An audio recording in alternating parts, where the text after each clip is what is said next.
અભય થઈને નિષ્પક્ષતાથી નિરપેક્ષ રીતે વાસ્તવિકતાનો અરીસો રૂપી સચોટ માહિતી લાવતો સત્યની સાથે અભય ટાઈમ્સ। સુરત કલેક્ટરને ડાયમંડ વર્કર યુનિયન દ્વારા આવેદનપત્ર આપી રત્ન કલાકારોના બાળકોની શિક્ષણ ફી મુદ્દે રજૂઆત કરી હતી અને તાત્કાલિક રત્ન કલાકારોના બાળકોની શિક્ષણ ફી માફ કરાય તેવી માંગ કરી હતી।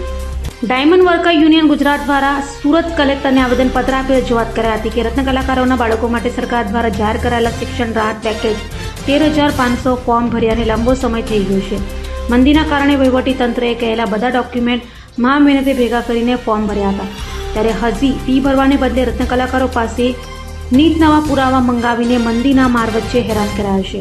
ત્યારે તંત્રના નવા પરિપત્ર તાત્કાલિક રદ કરવા માટે સુરત કલેક્ટર કચેરીએ આવેદનપત્ર આપી રત્ન કલાકારો પાસે માંગવામાં આવતા ઉદ્યોગ આધાર ઉદ્યમ રજિસ્ટ્રેશનનો પરિપત્ર રદ કરી તાત્કાલિક રત્ન કલાકારોના બાળકોની શિક્ષણ ફી ભરવામાં આવે તેવી માંગ કરાઈ હતી।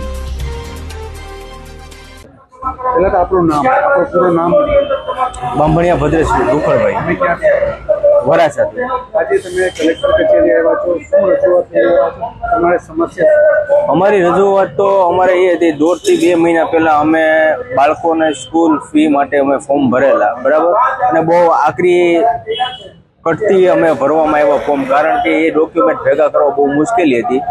સરકારશ્રીએ 13,500 રૂપિયાની ફી જાહેર કરી હતી, પણ 1.5 થી 2 મહિના થઈ ગયા, હજુ સુધી અમારી પાસે મળી નથી।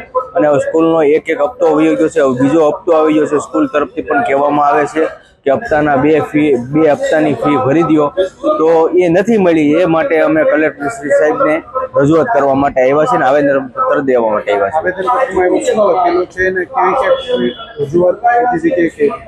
હવે એવું જાણવા મળ્યું છે કે અમદાવાદ સિટી શહેરમાં ફાળવણી કરી છે અને સુરત સિટીમાં ફાળવણી હજુ સુધી કરી નથી, આપી છે પણ કરી નથી હજી।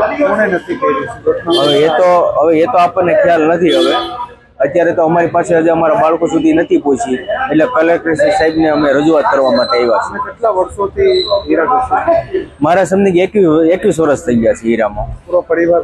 હા, પૂરો પરિવાર સુરત। તો હવે સરકાર પૈસા નહીં આપે, તમે આગળ શું કરો? રજૂઆત કરશું અને માંગણી કરશું તો સરકારશ્રીને કે જે તમે વાત કરી હતી 13,500ની સહાયની, તો જે તમે વાત કરી છે અમારા બાળકો સુધી પહોંચાડી દો।